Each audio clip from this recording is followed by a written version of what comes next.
Hi guys, welcome back to another video. आज हम कक्षा 12वीं macro economics chapter balance of payment को स्टार्टिंग से लेकर एंड तक अगले 5 मिनट में पूरी तरीके से समाप्त करने जा रहे हैं। अगर आप अभी भी मैक्रो इकोनॉमिक्स या इंडियन से परेशान हो तो यकीनन आप लोगों के पास हमारी हेल्प बुक नहीं है तो डिस्क्रिप्शन में लिंक है, जाके ले सकते हो।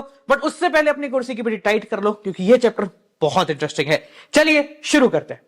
सबसे पहले बात करते हैं ये बैलेंस ऑफ पेमेंट होता क्या है। देखो, सिंपल भाषा में बात करें तो भारत ने दुनिया के साथ कितने ट्रांजैक्शन करे हैं उन सबको एक साल के अंदर जो भी हुआ है उन सबको लिखना एक स्टेटमेंट के अंदर, एक कागज के अंदर, उसको बोलते हैं बैलेंस ऑफ पेमेंट। यानी कि एक ऐसा अकाउंटिंग स्टेटमेंट जो हमें प्रोवाइड कराता है systematic record of all the economic transaction जो रेजिडेंट यानी Bharat and rest of the world के बीच में हुए हैं जनरली एक साल के अंदर।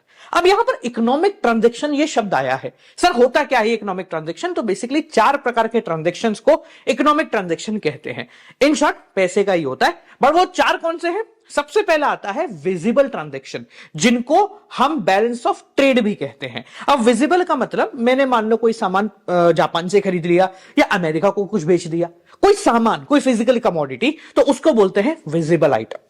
दूसरा आता है इनविजिबल आइटम, यानी कि जिनको मैं देख नहीं सकता हूं, जैसे कोई सर्विस वगैरह। जैसे अभी बेसिकली हम यूट्यूब के थ्रू काम कर रहे हैं तो ये भी एक सर्विस प्रोवाइडर की तरह ही काम कर रहा है। तो जब कोई सर्विस का लेन देन होता है देश और रेस्ट ऑफ द वर्ल्ड के बीच में तो वो इनविजिबल आइटम की कैटेगरी में आता है।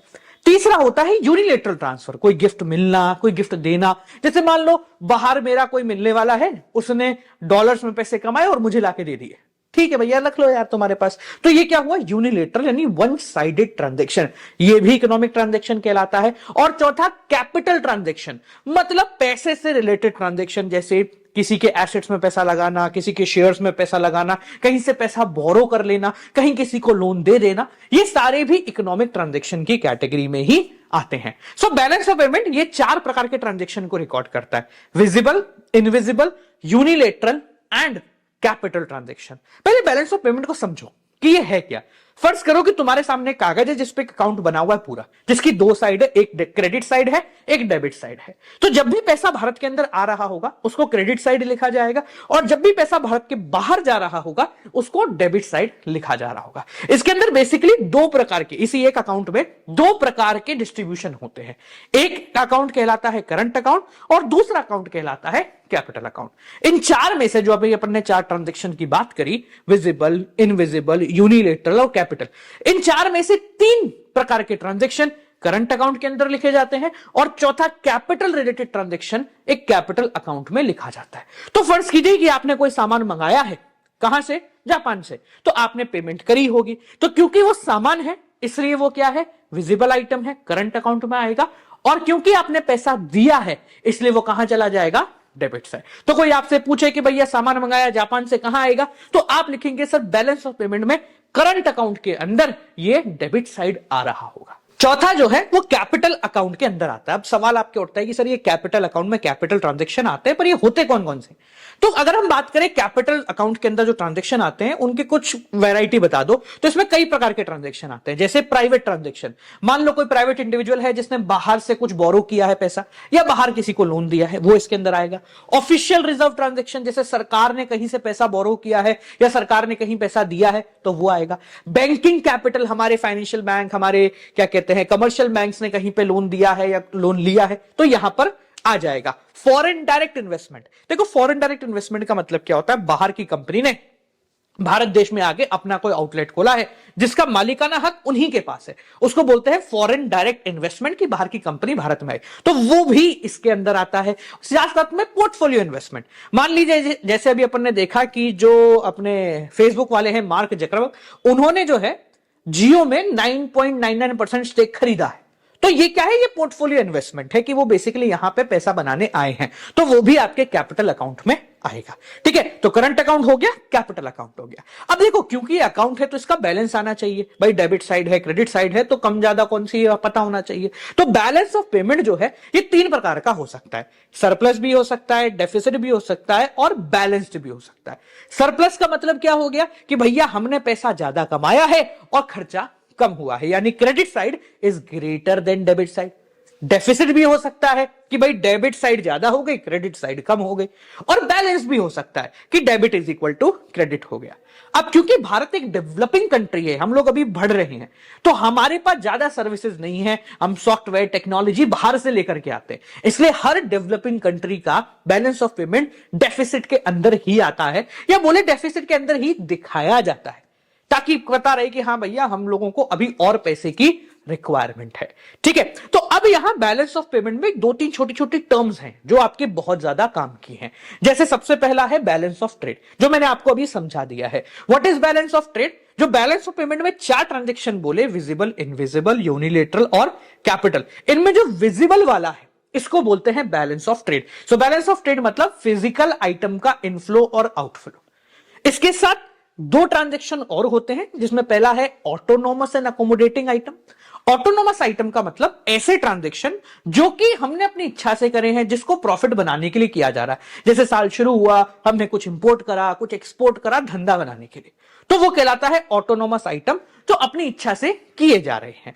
अब मान लो ये सब करने के बाद साल एंड होते होते हमें समझ में आया कि यार पैसे तो खत्म हो रहे हैं, तो फिर क्या करते हैं, हम उन खत्म पैसों को बराबर करने के लिए, बैलेंस ऑफ पेमेंट को इक्वल दिखाने के लिए हम लोन लेते हैं, यानी कैपिटल ट्रांजैक्शन करते हैं। उसको बोलते हैं अकोमोडेटिंग आइटम, यानी संभालने वाले आइटम। ऐसे आइटम जो कि कैपिटल ट्रांजैक्शन के अंदर होते हैं और जो डेफिसिट को सुधारने का काम कर रहे होते हैं। बैलेंस ऑफ पेमेंट में एक और छोटी सी चीज है जिसको बोलते हैं एरर्स एंड ओमिशन।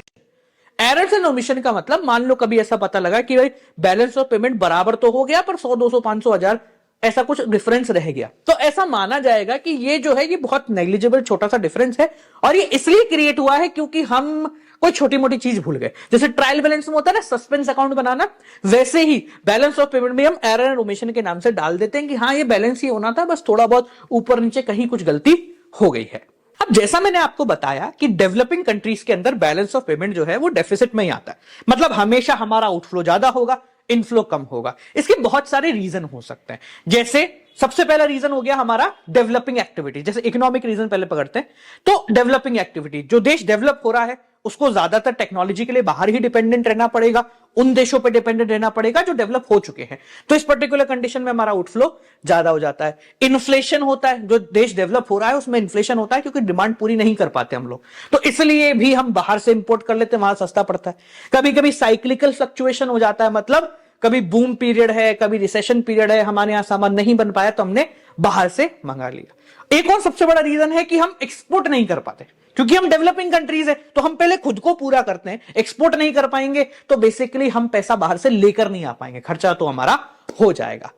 एक और बहुत बड़ा रीजन होता है इंपोर्ट ऑफ सर्विसेज। बेसिकली क्या होता है, डेवलपिंग कंट्रीज ज्यादातर सामान बाहर से नहीं मंगाती, वो तो वो खुद भी बना सकती है, जो सर्विसेज है वो बाहर से मंगा लेती है, और सर्विसेज ऐसी चीज है जो दिखती नहीं है बस होती है, तो उसमें बहुत मोटा पैसा लग जाता है। इसके अलावा भी कुछ रीजन है, जैसे पॉलिटिकल फैक्टर्स हो गए या सोशल फैक्टर्स। पॉलिटिकल फैक्टर मतलब हमारी सरकार जो है वो थोड़ी अनस्टेबल है, इस वजह से जो है हमें इंपोर्ट ज्यादा हो रहा है, एक्सपोर्ट कम कर पाएंगे, या पॉलिटिकल डिस्टर्बेंस चल रही है, मतलब हमारी कोई गवर्नमेंट रुक नहीं रही है, कुछ ऐसी ठोस कदम नहीं उठा रही है जिसकी वजह से काम हो जाए। कुछ सोशल फैक्टर भी होते हैं, जैसे डेमोस्ट्रेशन इफेक्ट। डेमोस्ट्रेशन इफेक्ट का मतलब क्या होता है, हम हमेशा एस्पायरिंग लोगों के पास जाते हैं, हमें लगता है कि फॉर एग्जाम्पल कि यार ये अमेरिका वाले हैं, ये देखो इतना बढ़िया कर रहे हैं, हम उनको फॉलो करते हैं। जैसे मैकडी वगैरह हमारे भारत का थोड़ा ना है, ये बाहर से ही आया, तो हमने देखा वहां चल रहा है तो यार हम भी फॉलो करेंगे, हम भी थोड़ा सा ट्रेंड में जाएंगे, तो ये क्या हो गया, ये डेमोस्ट्रेशन, देखा देखी करना। तो इसकी वजह से हम देखा देखी करते हैं उनको, और वो तो सामान बाहर से ही आएगा, मैकडी हमारे लोग थोड़ा ना बना पाएंगे, वो तो वहीं से आएगा, तो इसलिए खर्चा हो जाता है। हमारी प्रेफरेंस बदल जाती है, जैसे हम हमारे लोग धोती कुर्ता नहीं पहनेंगे, अब हम क्या पहनेंगे, जीन्स पहनेंगे, ठीक है, ऐसी चीजें पहनेंगे जो बाहर के कल्चर में ज्यादा है। जैसे हम आईफोन चलाएंगे भाई साहब, भले यहां नहीं बन रहा है, तो क्या है, हमारी प्रेफरेंस बदल रही है, इसलिए क्या होता है, डेफिसिट आ जाता है। समझ में आ गया?